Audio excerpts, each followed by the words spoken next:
Bonjour à tous, bonjour Alem, Bonjour Saïd. bonjour Loïc. Bonjour Saïd. Je suis très content en fait d'être avec vous aujourd'hui puisque en fait ce rendez-vous en fait cette discussion elle symbolise quelque chose de fort entre nous puisque nous avons décidé la Fondation Mosaïque et le Collège de Paris de signer une convention et de se mettre au travail pour pouvoir créer la chaire de l'inclusion économique. Donc pour nous c'est une nouveauté formidable, c'est le prolongement d'une réflexion qu'on avait tirée depuis 15 ans et on a eu la chance de vous rencontrer sur notre chemin, le Collège de Paris, Ascensia. Alem, alors vous êtes directrice générale, est-ce que vous pouvez nous parler en fait d'Ascensia Business School?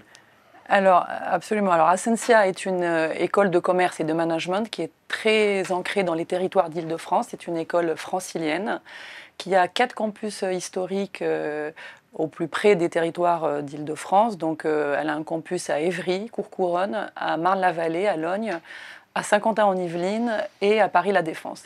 Et un nouveau campus qui va ouvrir ses portes en septembre. Dans quelques jours dans quelques jours absolument, qui est en Seine-Saint-Denis, à Aubervilliers plus précisément. Donc le choix de ces implantations est très stratégique parce que c'est le projet pédagogique d'Ascensia est justement d'être au plus près des territoires d'Île-de-France pour justement amener en quelque sorte l'enseignement supérieur au plus près de ces populations et de ces étudiants qui habitent dans ces territoires-là et qui ont par moment ou des fois difficilement accès à l'enseignement supérieur, plus dans Paris, etc. Oui, parce que souvent, en fait, se déplacer, aller au-delà du périph', ça constitue un frein, parce que c'est long, parce que c'est coûteux, parce que ce n'est pas l'habitude. Absolument. Et le fait de venir avec des contenus pédagogiques de qualité, c'est aussi ça, Ascensia, c'est aussi donner plus de chance à ceux qui en ont le moins. Absolument. Ascensia, c'est la proximité géographique, c'est important quand même, mais c'est aussi bien sûr une qualité des enseignements qui permet justement de prétendre à des emplois durables plus tard pour nos étudiants. Et on y travaille d'une manière acharnée, je dirais, parce que c'est très important une fois qu'on a permis à ces étudiants-là d'accéder à l'enseignement aussi financier, parce qu'on permet aux étudiants d'avoir de l'alternance dès la première année. Donc en post-bac déjà, être alternant avec des partenariats très forts avec les entreprises des territoires en question. Donc ça permet cette accessibilité géographique, financière et aussi académique à des contenus très professionnalisants. C'est vrai que ça permet déjà un accès à l'enseignement et à l'emploi à ces étudiants-là. Alors c'est combien d'étudiants aujourd'hui par an à peu près? Ascensia, c'est plus de 2000 étudiants aujourd'hui qui sont répartis sur les différents campus. En Île-de-France? En Île-de-France, absolument. C'est une école francilienne, mais justement, ces 5 campus permettent d'avoir un nombre d'étudiants. On a plus ou moins 400-500 étudiants par campus. Ça permet quand même d'avoir ce suivi très personnalisé par nos conseillers formation, par exemple, qui permettent vraiment cet ancrage dans les tissus socio-économiques locaux de chaque territoire, pour avoir des alternances intéressantes pour les étudiants et pourquoi pas avoir des emplois durables derrière avec les entreprises des différents territoires. Ouais. Et ce qu'on trouve aussi particulièrement bien, c'est qu'on est sur différents niveaux de formation. Donc on est à la fois sur du niveau Bac plus 3, 4 et 5. Absolument. On fait les 5 années chez Ascensia. Donc absolument, l'étudiant peut choisir de s'arrêter avec un Bac plus 3 pour accéder à des emplois de ce niveau-là, donc pour une insertion professionnelle, ou alors continuer et avoir un niveau Bac plus 5 pour d'autres métiers, dans le management, etc. Alors, une fois que les jeunes sont formés, il y a la question en fait, de l'insertion professionnelle. Donc, l'alternance accélère l'insertion professionnelle. On sait aujourd'hui que se former via l'alternance permet d'avoir davantage d'entretiens de recrutement. Et c'est aussi là où notre complémentarité elle est intéressante parce qu'une partie d'entre eux ont aussi besoin d'être mis en relation avec des entreprises, soit au moment où ils recherchent un contrat d'alternance, soit après avoir obtenu son diplôme. Et aujourd'hui, on va un peu plus loin dans cette relation puisqu'on a décidé de créer une chaire de l'inclusion économique. Qu'est-ce qui vous a stimulé sur cette notion, sur cette idée, sur ce projet ? Alors, ce qui nous a stimulé, c'est très clairement ce projet pédagogique, sa stratégie de l'école qui est d'accompagner les étudiants, pas uniquement sur la formation, mais vraiment sur l'emploi durable. Les freins, on les connaît. Il faut être très honnête. Il y a des freins aujourd'hui pour ces populations, pour ces étudiants, pour accéder à des emplois durables, ou même pour accéder à des emplois dans certains cas.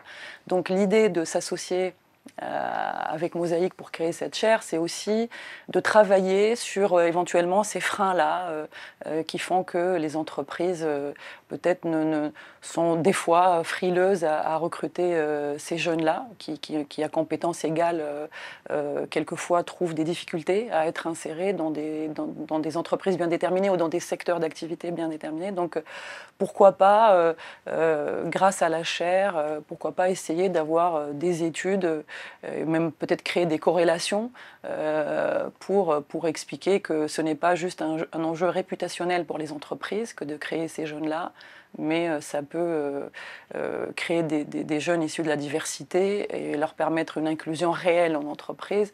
Ça permet justement d'avoir peut-être d'améliorer la rentabilité de l'entreprise, la créativité des équipes, d'améliorer la marque employeur, enfin bon, d'autres résultats. Énormément de bénéfices. Absolument. On peut aussi saluer en fait l'engagement très fort du grand Olivier Delagarde, qui a tout de suite dit oui, et d'ailleurs qui était à l'origine du concept. Alors rentrons un peu plus dans le concret. Merci Loïc de participer à cet échange ensemble. Alors Loïc, qui êtes-vous ? Donc je suis Loïc Fourreau, je suis enseignant-chercheur chez Ascensia Business School, et puis je suis également responsable de la chaire, donc nouvellement créée, dédiée à l'inclusion économique et au management de la diversité. Donc, docteur oui. en sciences sociales, oui. Comment vous voyez les enjeux de cette chaire ? Qu'est-ce qu'on peut faire avec cette chaire aujourd'hui ?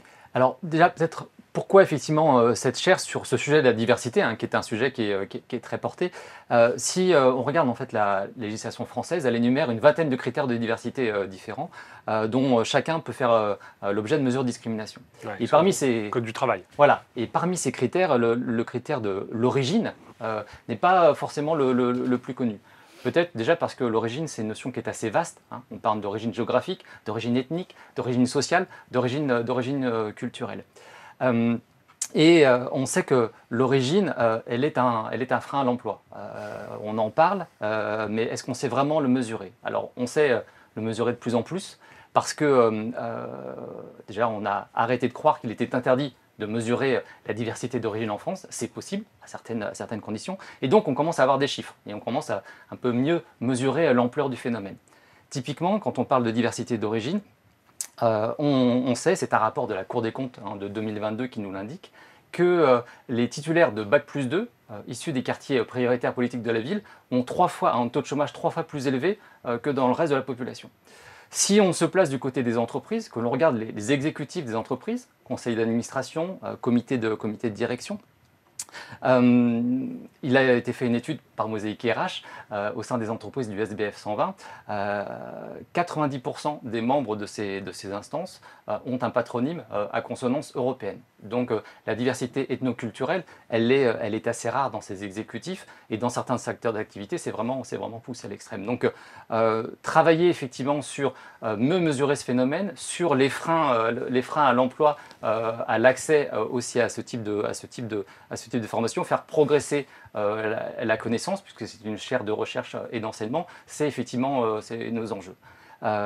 Pour être un petit peu plus concret, on a bâti effectivement une feuille de route pour cette première année d'existence de la chaire qui s'articule autour de 4 types d'activités majeures. La première, c'est effectivement la participation ou l'organisation des événements autour de cet enjeu de l'inclusion économique.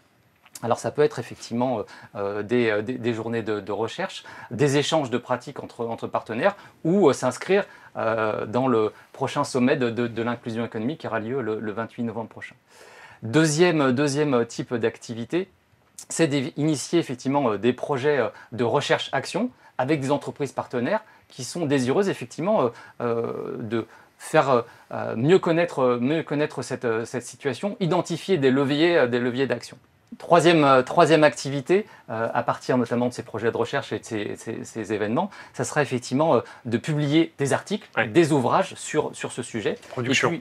Et puis quatrième, ça sera aussi de pouvoir nourrir des projets d'enseignement, puisque c'est une chaire d'enseignement. Et il est important de former les étudiants qui seront demain les salariés, les managers, sur ces sujets de l'inclusion économique. Et oui, bien sûr. Donc en fait, on peut dire que ces notions, moi j'ai toujours situé en fait la question de l'inclusion économiste après les politiques d'intégration. La France sait en fait mener des politiques d'intégration.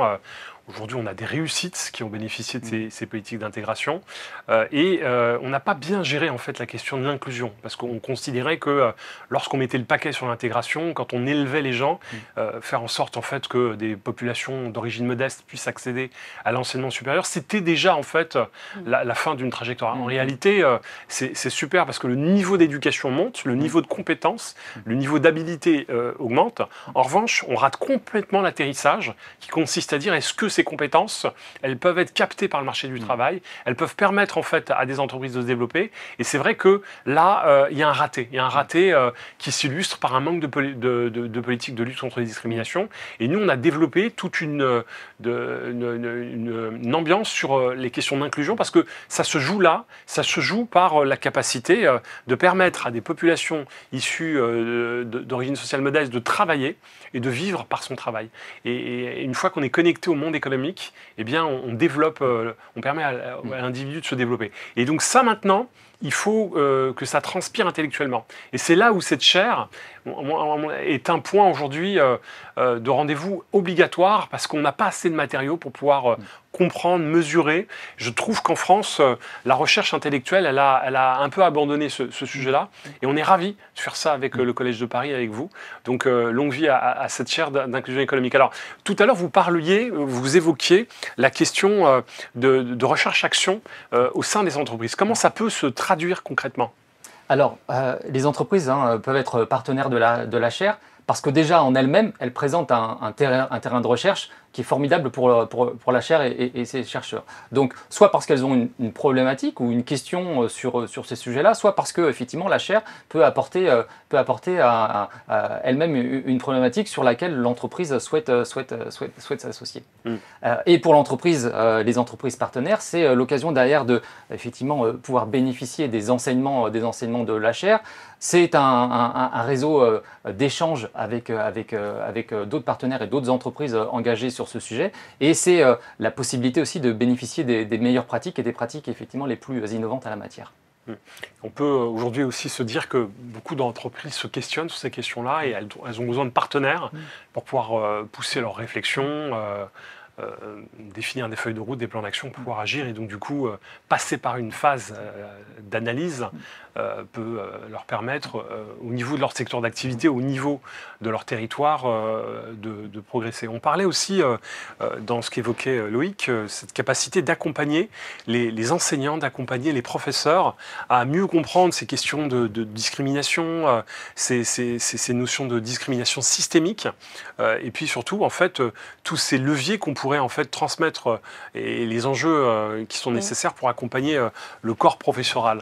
Comment vous imaginez en fait travailler sur ces sujets-là Par la formation du corps professoral en lui-même, c'est vrai que ces sujets sont très, très importants, un peu touchy, un peu des fois difficiles à aborder dans des salles de classe, mais c'est vrai que les professeurs à Ciencia déjà, ils sont face à ces questions-là, de par la population qu'ils ont en classe. À Ciencia, c'est 14% à peu près d'étudiants qui viennent des quartiers prioritaires des villes dans lesquelles elles sont implantées. Et puis, par la formation donc, des enseignants eux-mêmes, on a des cycles de formation sur ces enjeux-là pour les formateurs.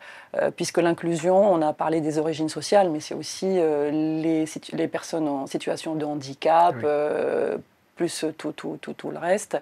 Donc il est vrai que la formation est un enjeu pour nous important, pour nos formateurs, puisque former aussi nos étudiants qui sont aujourd'hui étudiants, mais demain probablement les managers de demain eux-mêmes. Donc c'est important qu'ils puissent être très familiarisés et à l'aise avec l'inclusion et la diversité, avec ces notions-là. Il y a aussi en fait des matériaux qui pourront être source d'alimentation au niveau des pouvoirs publics, aux acteurs des collectivités locales. Il y a aussi probablement un enjeu aussi pour pouvoir les accompagner, non ? Alors, c'est vrai que c'est le monde socio-professionnel au sens large. On a parlé des entreprises qui peuvent être partenaires, un certain nombre aussi d'associations. Et auprès de Mosaïque, il y en a un certain nombre qui, effectivement, travaillent avec vous. Et puis les pouvoirs publics, et pas uniquement en tant que financeurs, mais les pouvoirs publics, effectivement, peuvent être aussi un moyen de faire bouger les choses en s'associant à ce type d'initiative. Super. Bon, bah, écoutez, merci à vous d'avoir accepté de venir partager vos convictions. Merci à vous. Souhaitons une longue vie à la chaire de l'inclusion économique. Et puis, promettons à toutes les parties prenantes qu'on apportera des nouveaux matériaux à discuter dans quelques temps. Absolument. Merci à vous. Merci Saïd. Au revoir. Merci, au revoir.